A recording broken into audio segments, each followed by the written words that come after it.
आमिर अब्बास साहब आईनी और कानूनी माहिर ये कह रहे थे कि असल बात है फ्री एंड फेयर, साफ शफाफ इलेक्शन, उसके लिए काम होना चाहिए। क्या ये इलेक्शन फ्री एंड फेयर होंगे? पाकिस्तान की तारीख में ज्यादातर इलेक्शन सिवाय एक इलेक्शन के हमने तमाम इलेक्शंस देखा है कि कोई ना कोई इतराज करता है। अब ये हुकूमत करने जा रही है, सिर्फ एक महीना जिसका बाकी रह गया है, बकौल वज़ीर-ए-आज़म के इस्लाहात करने जा रहे हैं। और बोल न्यूज़ ने ये खबर आप लोगों के लिए ब्रेक की है कि हुकूमत ने सियासी जमात पर पाबंदी का इख्तियार सुप्रीम कोर्ट से लेकर पार्लियामेंट को देने की तजवीज़ इंतखाबी इस्लाहात कमेटी में पेश कर दी है। यानी जो इंतखाबी इस्लाहात मुजव्वज़ा हैं उनमें यह भी तजवीज़ है कि किसी जमात पर, सियासी जमात पर पाबंदी जो है, पहले यह था इलेक्शन कमीशन से सुप्रीम कोर्ट में जाएगा, सुप्रीम कोर्ट हतमी था, अब मामला पार्लियामेंट भी तय कर सकती है। यह भी एक तजवीज़ है। इसके अलावा और भी तजावीज़ हैं जिनमें यह है कि जी पोलिंग स्टेशन पर हर बूथ पर CCTV कैमरा हो ताकि उससे गिनती करने में, और अगर किसी को इतराज़ है वो बाद में वो रिकॉर्डिंग निकलवा सकता है रकम देकर।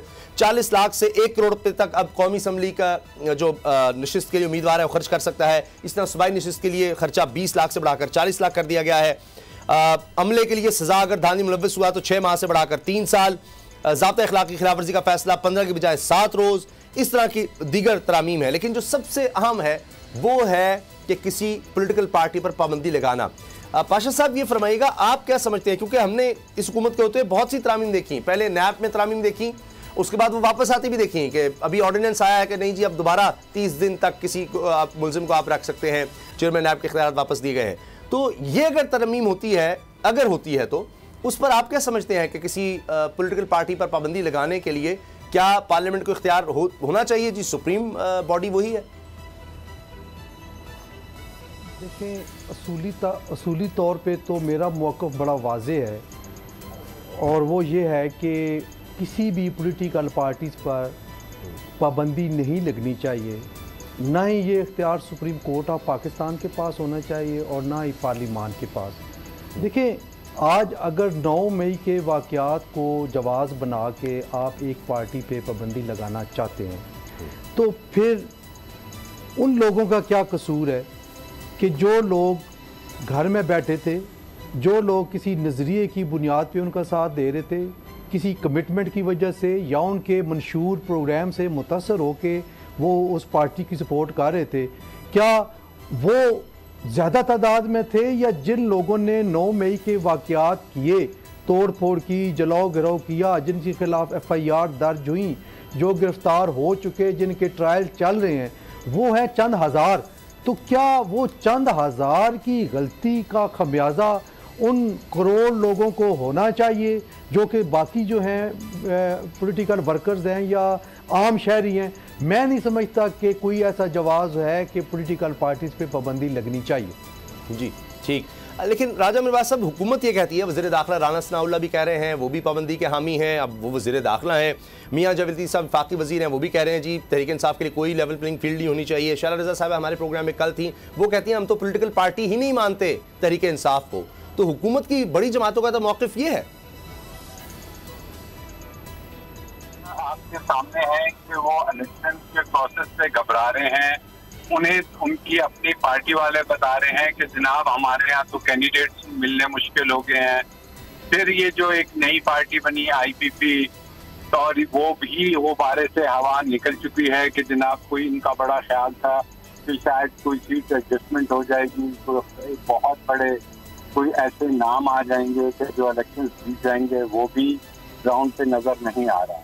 अब जहाँ तक रह गया कि सुप्रीम कोर्ट का जो लॉ है और जो किसी भी पार्टी को डिफंक्ट करना है, उसके लिए आपके सामने एक ऑन साहब हैं, ऑन मोहम्मद हैं, उन्होंने जो हुकूमत के एडवाइजर हैं, पटिशन फाइल की 184(3) की, वो उठा के वापस कर दी गई।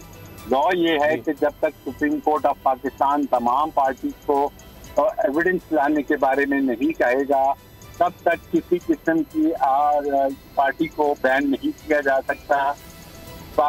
माजी में ANP के खिलाफ ये जब वो नैब थी तो ये काम अमल हुआ था और वो फिर ANP के नाम से आ गई। तो दुनिया में आप अगर देखें तो बड़े सीरियस जो कंसर्न्स हैं वो यही है कि इस मुल्क की सबसे बड़ी जमात के साथ ह्यूमन राइट्स के जो इश्यूज हो रहे हैं, मीडिया के साथ जो ह्यूमन राइट्स की वॉल्यूशन हो रही है, कस्टोडियल टॉर्चर की बातें हो रही हैं, फिर पॉलिटिकल जो एरिना है उसमें अगर इलेक्शन फेयर एंड फ्री नहीं होते तो आप फिर आइसोलेशन में ये जो मुल्क के तमाम इंस्टेबिलिटीज हैं ये खत्म नहीं होंगी।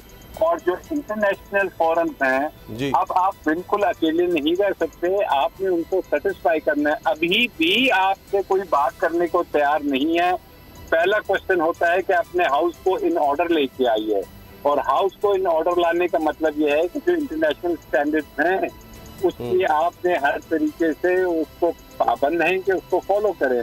तो ये भले से सोच लें, ये भले से कानून बना लें किसी को और पार्टी को खत्म करने का, लेकिन मैं समझता हूँ कि ना अदालतें उसकी इजाजत देंगी, ना इस मुल्क की आवाम इतने आराम से इस बात की इजाजत दे दी जाएगी कि जी one fine morning they get up और पता लगे कि पार्टियां कालादम हो चुकी है। ऐसे सियासत और जमहूरियत और जो हमारा पार्लिमानी सिस्टम है, ऐसे पार्लिमानी सिस्टम नहीं चल सकता। फिर तो सीधा सीधा माशाल्लाह चल देगा।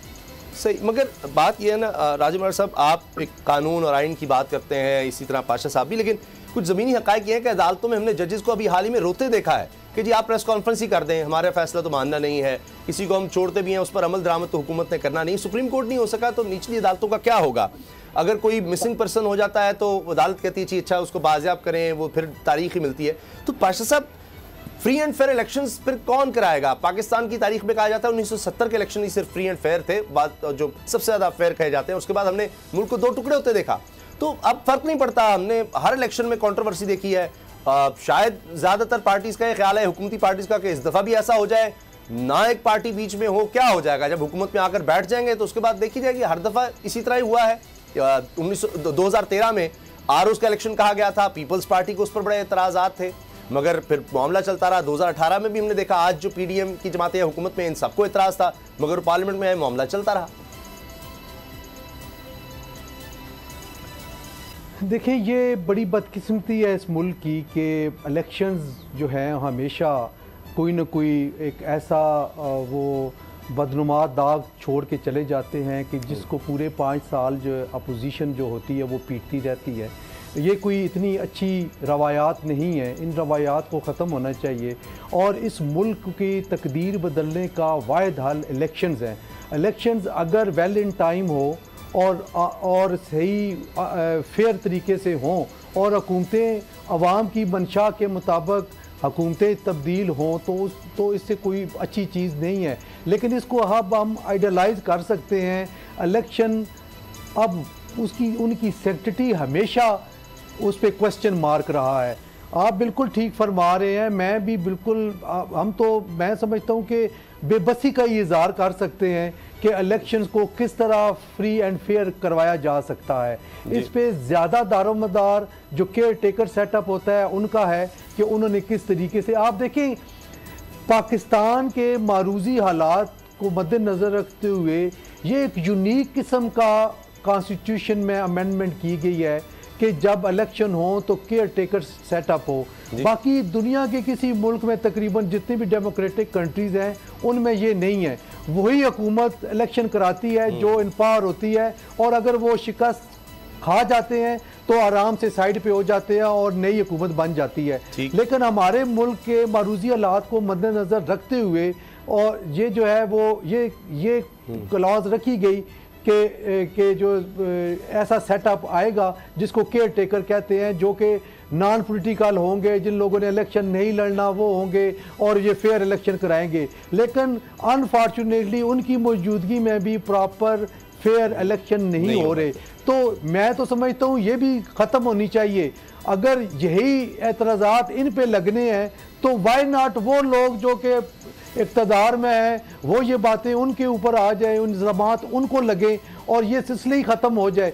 और एक और तजवीज़ मैं देता हूँ कि बेशक इसको देख लें जी, हमारे अंदर बसीयत कौम बर्दाश्त बहुत कम है, यादाश्त भी हमारी ठीक नहीं है। बर्दाश्त इसलिए कम है कि हम 3 साल या 2 साल गुजरने के बाद चेंज के बारे में सोचना शुरू कर जाते हैं और बातें निकलनी शुरू हो जाती हैं कि ये जो हुकूमत है ये अपना वो सही नहीं चल पा रही और ये इनकी जो है वो गवर्नेंस ठीक नहीं है, दिस एंड दैट।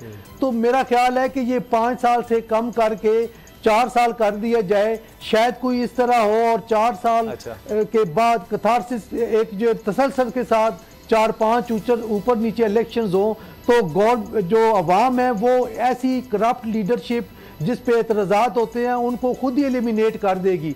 तो ये है, लेकिन मैं समझता हूँ कि इलेक्शन ही वाहिद हल है इस मुल्क की बका के लिए, स्टेबिलिटी के लिए और तमाम मामलात को आगे चलाने के लिए। यानी बर्दाश्त तो हमारे आ नहीं सकती, तो कम से कम मुद्दत ही कम कर दी जाए।